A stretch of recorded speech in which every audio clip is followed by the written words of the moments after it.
موضوع کلی استقامت در قرآن که بحث ما هست در این ایام و یک شنبه شب‌ها.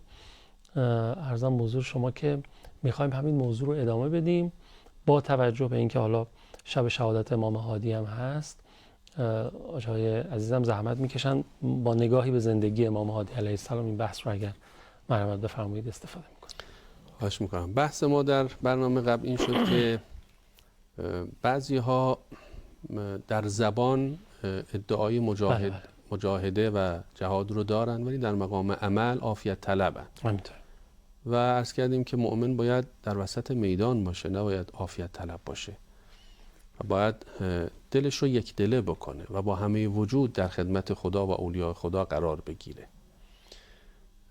این مطلب رو هم عرض کردیم بعضیا ابراز علاقه به همراهی با مجاهدین میکنن که قرآن میگه، بعضیا میگن یا لیتنی کنت معکم فافوز فوزا عظیما، ولی در مقام عمل همراهی نمیکنن که اینا از نگاه قرآن مذمومن. من برنامه قبل این جمله رو عرض کردم چقدر خوبه که ما اگر این جمله رو میگیم به حسب شرایط جهاد متناسب با ایام رو از خودمون نشون میدیم. ببین امام هادی سلام الله علیه که امشب در شب شهادتشون قرار داریم، امامی بودن که به حسب شرایط زمان خودشون بیشترین جلوه های جهاد از این امام برای ما بازگو شده. میدونید شرایط زمان امام هادی شرایط بسیار سختی بود، شرایط خفقان بود. دوره متوکل بود. متوکل کسی است که جشن میگرفت و میگفت هر کس بهتر علی ابن ابی طالب علیه السلام رو مسخره بکنه بهش جایزه میدم. نسبت به امیرالمؤمنین سلام الله علیه و نسبت به اهل بیت علیهم السلام خیلی در دوره متوکل جفا شد. از ظلم ها و ستم های متوکل خیلی گفتن دارن، خیلی صفاک که بله زائران امام حسین علیه السلام رو میکشت و زیارت امام حسین رو ممنوع کرده بود. آب بس به قبر سید الشهدا علیه السلام برای اینکه قبر رو از بین ببره که نقل شده که آب آمد و دور قبر آب میگشت و آب روی قبر امام حسین نمیرفت و لذا اون محل قبر امام حسین علیه السلام معروف شد به حائر حسینی. حائر یعنی جایی که آب در اونجا متحیر شد و آب نرفت روی قبر امام حسین. حیواناتی را بود که کربلا رو شخم بزنن، گاوها نمیرفتن رو قبر، به نزدیک قبر که میرفتن میرسیدن راه رو کج میکردن و اون محل طواف ملائکت الله. خب تو چنین شرایطی امام هادی علیه السلام به امامت میرسن. امام هادی علیه السلام صریحاً نسبت به اینکه متوکل و حاکمان عباسی غاصب هستن موضع داشتن، ولذا اینها حضرت رو احضار کردن، از مدینه کشوندن به سمت بغداد و نگذاشتن امام در عرض کنم محضر شما مدینه بماند. امام علیه السلام یکی از کارهایی که کردن، یک زیارت معروفی رو از امیرالمؤمنین علیه السلام داریم، برای امیرالمؤمنین علیه السلام داریم که امام هادی علیه السلام این زیارت رو انشاء کردن. این زیارت 30 صفحه است. ببینید در شرایطی که متوکل مسخره کنندگان امیرالمؤمنین رو بهشون جایزه میده، امام هادی میاد و میسته مقابل قبر امیرالمؤمنین و یک مدح 30 صفحه‌ای در بیان امام هادی درباره امیرالمؤمنین علیه السلام ما مشاهده میکنیم. بعد در اون زیارت این جملات رو به کار میبره: به ابی انتم و امی، پدر و مادرم به فدای شما، جاهدتم فی الله حق جهاده. به امیرالمؤمنین علیه السلام میگه که شما در راه خدا در اوج مجاهده و مبارزه و فداکاری بودید. تمجید امیرالمؤمنین و در واقع روشنگری نسبت به امیرالمؤمنین در اون شرایط خفقانی که دشمن میخواد نامی از امیرالمؤمنین علیه السلام نباشه. یک زیارتی رو امام هادی علیه السلام به یادگار گذاشتن که زیارت جامعه کبیره هست. داشتم فکر می‌کردم همین زیارت جامعه کبیره هم خودش گنجینه امام شناسیه. گنجینه امام شناسی در شرایطی که دشمن تلاش میکنه نام ائمه رو از یادها محو کنه. این تناسب شرایط زمان که شما فرمودید در جهاد، این امام اهل جهاده. بله. امام اگر به امام حسین بگه یا لیتنی کنت معکم فافوز فوزا عظیما، این با همه وجودش داره میگه، چون نشون داده میگه که در زمان خودش چطور باید صداقت خودش رو انسان نشون بده. امام علیه السلام در اون زیارت جامع کبیره، حالا یک بیانی دارن، میدونید زیارت جامع کبیره یه بخشش میگه اگر داری امیرالمؤمنین زیارت میکنی این جمله رو بگو. یعنی یکی از کسانی که در زیارت جامع کبیره به صورت خاص باید مورد توجه قرار بگیره امیرالمؤمنین علیه السلام. اونجا میگه چه تعابیری داره، میگه ان ذکر الخیر کنتم اوله و اصله و فرعه و معدنه و مأواه و منتهاه. و امیرالمؤمنین میگه اگر سخن از خوبی مطرح شود، اصل خوبی شما هستید، فرع خوبی شما هستید، اولش شمایید، آخرش شمایید، معدن خوبی شمایید، مأوای خوبی، اصلا خوبی در شما متبلور است، شما مجسمه خوبی هستید. این جهاد امام هادی سلام الله علیه است. عرض کنم محضر شما که حالا امام هادی خیلی در جهت ترویج امیرالمؤمنین و ترویج اهل بیت علیهم السلام تلاش میکردن و همین باعث شد که دشمنان تصمیم به شهید کردن امام هادی علیه السلام بگیرن و این که ما میبینیم تمام ائمه ما به شهادت میرسن و در روایت هست فرمود ما منا الا مسموم او مقتول، تمام ما، همه ما اهل بیت یا کشته شدیم یا با سم به شهادت رسیدیم. برای خاطر همینه ائمه هیچ کدوم در کنج عافیت طلبی نبودن. ائمه تمام زندگیشون مجاهده، مبارزه، دفاع از حق مظلوم، دفاع از مکتب امیرالمؤمنین و مکتب اهل بیت علیهم السلام بوده. ولذا خب مثل فردای متوکل ملعون امام هادی علیه السلام رو به شهادت میرسونه. حضرت مظلومانه در سامرا به شهادت میرسه. میدونید امام در حصر بود، امام در منطقه نظامی محاصره بود. امام رو بردن در یه پادگانی اونجا برای اینکه حتی شیعیان نتونن با حضرت ارتباط بگیرن و مظلومانه در اونجا به شهادت رسیدن.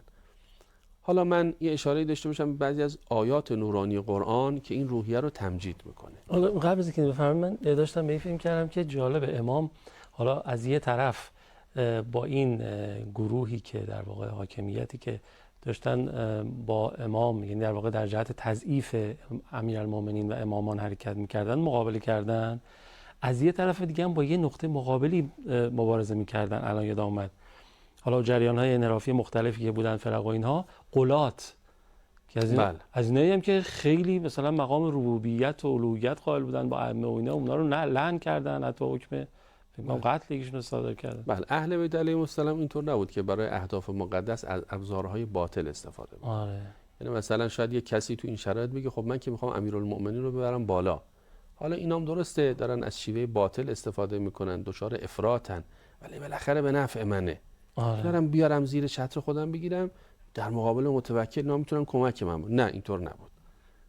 اهل بیت بر مدار حق و بر مسیر حق حرکت میکنن، از پیروان باطل در دفاع از خودشون و در دفاع از مکتب خودشون استفاده نمیکنن. این نکته بسیار مهم است که بله ما در مبارزات اهل بیت رو میبینیم که با مکاتب انحرافی دست دوستی نمیدن که اونها رو بیارن و در زیر چتر خودشون قرار بدن. خب ببینیم بعضی از آیات نورانی قرآن خدا چطور از ما این روحیه جهادی رو طلب میکنه که ما در امام هادی هم جلوه‌هایش رو عرض کردیم. بله. ام حسبتم ان تدخلوا الجنه ولما یعلم الله الذین جاهدوا منکم و یعلم الصابرین. شما گمان کردید به همین راحتی وارد بهشت میشید؟ هنوز برای خدا مشخص نشده است که کدام یک از شما اهل جهادید، کدام یک از شما اهل صبرید. البته حالا اصطلاحاً ما یه علمی داریم بهش میگیم علم فعلی، یعنی اینکه به فعلیت برسه یک اتفاق. ولی خدای متعال میدونه، خدای متعال باطن انسانها رو میبینه، اما اینکه به فعلیت برسه، بروز و ظهور پیدا بکنه، معنای این آیه اینه، یعنی هنوز بروز و ظهور پیدا نکرده از جهاد شما و صبر شما. تا مادامی که صبر شما و جهاد شما بروز و ظهور پیدا نکند و منصه ظهور نرسد، شما توقع بهش رفتن رو نداشته باشید. این باید آزمایش بشید، شما باید ابتلا بشید و این دیده بشه. یا در عرض کنم که نقطه مقابل خدای متعال کسانی رو که از جهاد می گریزند، ببینید چطور ملامت میکنه. ما لکم اذا قیل لکم انفروا فی سبیل الله اثاقلتم الی الارض. شما را چه شده است وقتی شما دعوت به جهاد میشید به زمین میچسبید، سنگینی میکنید روی زمین، مثل اینکه شما تعلق به این زمین دارید. شما مال زمین نیستید، شما مال آسمانید. ارضیتم بالحیات الدنیا من الاخره، آیا شما دنیا رو بر آخرت ترجیح دادید؟ فما متاع الحیات الدنیا فی الاخرة الا قلیل. کالای دنیا و متاع زندگی دنیا در آخرت خیلی کم است و خیلی ناچیز است و خیلی بی ارزش است. حالا میتونیم اینطور ترجمه بکنیم در مقایسه با آخرت دنیا بسیار ناچیزه. البته ترجمه دقیق تر این نیست، یعنی ترجمه دقیق تر اینه، میگه در آخرت، یعنی شما وقتی در سرای آخرت قرار میگیرید کل دنیا رو از اون سرا وقتی بنگرید میبینید هیچی نیست. اینقدر آخرت بزرگ و وسیع و با عظمته که دنیا در آخرت هیچی نیست. مثل بچه‌ای که مثلا شمش طلا بهش دستش بدی میده به فروشنده یه شکلات میخواد، اون شکلات میگه غافل از یه داری شمش طلا میدی. معامله خیلی از ماها با تو دنیا اینجوریه دیگه. از اونور خبر نداریم، بزرگی اونور خبر نداریم و این معامله رو میکنیم. یه فاصله اجازه میدین بگیریم از دوستان؟ یکی از این آیاتی هم که شما دارین اشاره میفرمایید رو الان با هم دیگه زمزمه بکنیم و برگردیم و ادامه فرمایشات شما. بسم الله. اللهم صل علی محمد و آل محمد و عجل فرجهم. آیه 142 سوره مبارکه آل عمران رو دوستان پخش کردن، توضیحاتی داریم بفرمایید. ضمن که حالا بحثمون امام هادی بود، آیات قرآن هم پخش شد، شما هم استنادتون به آیات قرآن کریم هست. یکی از اون جایی هم که امام هادی ورود کردن بحث انحرافی بود که پیرامون خلق یا قدیم بودن قرآن شکل گرفته بود اون زمان که امام هادی ورود کردن. گفتن اصلا این بحثا رو بهش نپردازین و هر کی وارد این بحثا بشه حرامه و که یه شبهه ایجاد بکنه و بین مسلمین میخواست تفرقه ایجاد بکنه. اینجا هم ورود کردن، یادم میاد امام هادی. بله، جهاد تبیین یا جهاد علمی یکی از عرصه های جهاده که خب علما معمولا در این عرصه فعالن و خود این کار بسیار مهمی است. منتها نکته مهم این است که ما ببینیم دقیقاً الان نیاز جامعه چیه در جهاد علمی و اون چی که مورد سوال عموم مردم قرار داره، مخصوصا نسل جوان. حضرت آقا هم بارها فرمودن که لازمه که علما در بین جوان‌ها حضور پیدا بکنن، در دانشگاه‌ها برن که الحمدلله هستن عده زیادی از طلاب فضلا در قالب استاد دانشگاه یا در قالب سخنران در دانشگاه حضور دارن، باید تقویت بشه. بله. جهاد تبیین به مسائل روز و سوالات جوان‌ها پاسخ داده بشه که این خودش از بهترین مصادیق جهاد هست. از امیرالمؤمنین علیه السلام نقل شده فرمود که من مات ولم یغزو، کسی بمیرد در حالی که جهاد نکرده است، ولم یحدث بهی نفسه، آرزوی جهادم نداشته، اصلا به این فکر نکرده. بعضی زندگیشون رو یه جوری تنظیم میکنن که اصلا با عرصه های جهاد و مقاومت و اینا هیچ تماسی برقرار نکنه.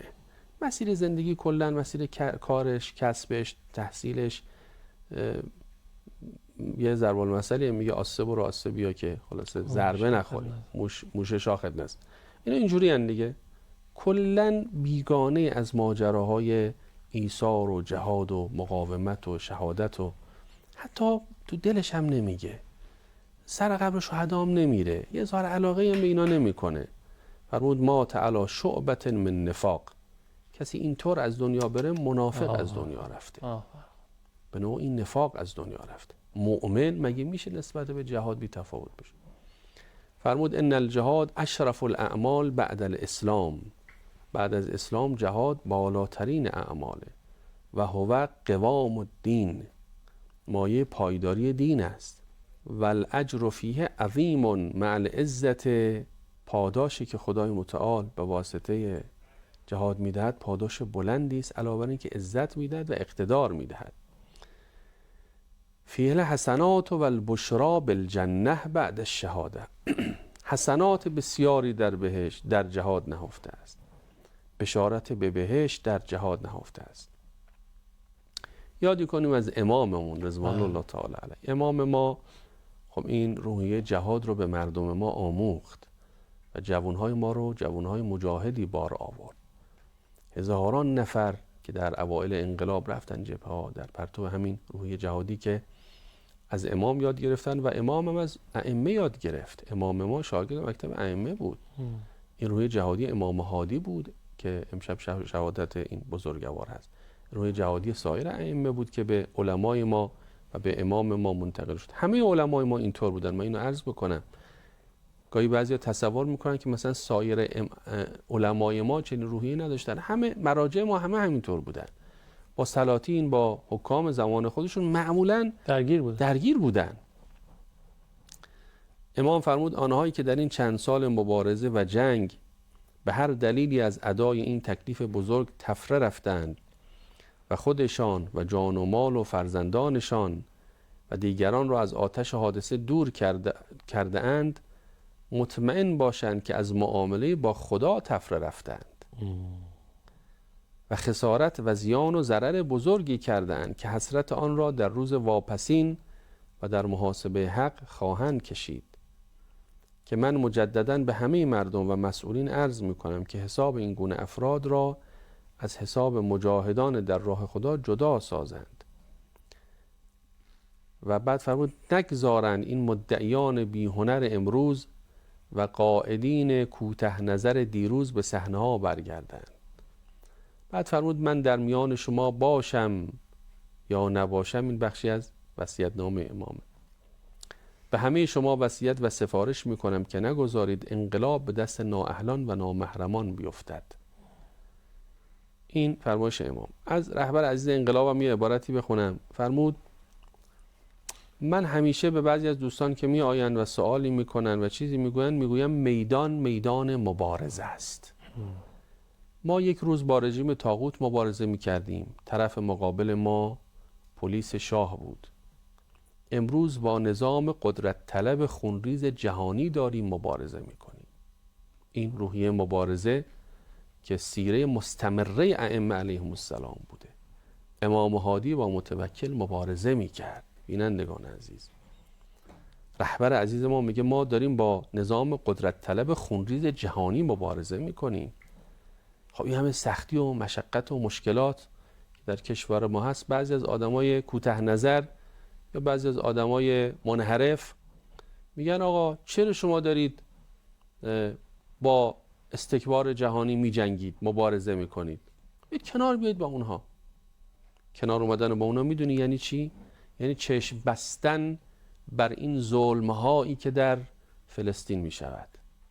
یعنی چشم بستن بر این خونه‌هایی که در گوشه گوشه جهان مظلومانه بر زمین ریخته میشود. یعنی چشم بستن بر این همه خیانت، بر این همه قتل و غارت، بر این همه جنایت. فرمود مبارزه مشکلاتی دارد. این مشکلات را باید تحمل کنیم و به جان بخریم. بنده خودم برای تحمل مشکلات آماده هستم. من این جمله هم عرض بکنم.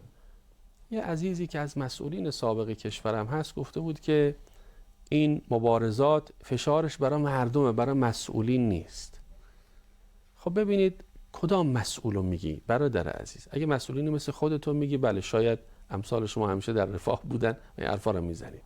اما آقای ما، رهبر ما که بزرگترین مسئول این کشوره، خودش در خط مقدم بوده، توی دفاع مقدس بوده، جانباز انقلابه، دست مبارکش در یک حادثه‌ای در جهت دفاع از انقلاب آسیب دیده و تمام این سختی‌ها رو خودش و اطرافیانش دارن تحمل میکنن. این چه حرفی است که اگه آسیبی داره این مبارزه فقط مردم این آسیب؟ نه، مسئولین ما خیلی هاشون در این آسیب شریکن. بله البته بعضی از مسئولین عافیت طلب ما داشتیم و داریم.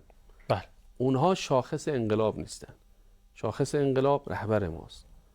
شاخص انقلاب بسیاری از مسئولینی هستن که اینا مثل رهبر همیشه تو خط مقدم بودن و هستن. زمان دفاع مقدس تو خط مقدم بودن، جانباز دادن، بسیارشون شهید شدن، شهید رجایی ها، شهید عرض کنم با هنر، بسیاری از شهدای دولت و شهدایی از سرداران ما، شهید قاسم سلیمانی و دیگران، اینان ملاک ما که اینا همیشه تو خط مقدم بودن و هستن.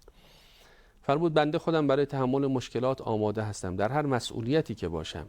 ملت ما هم نشان داده اند که آماده اند. همونطور که حالا اشاره میکنم به سخن یکی از رزمندگان که گفت ملت ما امتحان خوبی دادند. مبارزه سختی دارد، عقب نشینی و پیشرفت دارد. در جنگ عقب نشینی هم گاهی تاکتیک است. عقب نشینی غیر از فرار است. نباید فرار کرد، نباید منهزم شد. و بعد در عبارت دیگری که حالا می‌فرمایند در هر صورت ما در همه حال باید آماده جهاد و در حال جهاد و مبارزه باشیم. این حالا فرمایشی از حضرت آقا. اگر وقت داریم، چقدر وقت داریم؟ دیگه لحظات پایانیه. لحظات پایانی است. من مجدد تسلیت عرض می‌کنم شهادت امام هادی علیه السلام رو. آرزو می‌کنم که انشالله خدای متعال به برکت این خونهایی که بر زمین ریخته شد، این جانهایی که مظلومانه در راه دفاع از مکتب حق به شهادت رسید، این وجود مقدس و این امام نازنین ما که مثل فردایی به شهادت رسید، حضرت امام هادی علیه السلام، که حق بزرگی به گردن عالم اسلام و جهان تشیع داره این امام عزیز. خدا به حق این ناله های مظلومان و این خونهای به حق بر زمین، به ناحق بر زمین ریخته شده، انشالله هر چه زودتر فرج مولانا زمان علیه السلام رو برسونه و خط پایانی بر این مظلومیت 1000 ساله تشیع انشالله بکشه. خیلی ممنونم. عوامل نداریم؟ مؤید باشید. زنده باشید. انشالله نصیب قسمت ما بشه به زودی زیارت کنیم امامانمون رو در سامرا، زیارت جامع کبیره بخونیم اونجا که از خودشون به جا مونده برای ما و ظاهر با مرام و معرفتشون باشیم و به برکت این زیارت ها، این توسل ها، این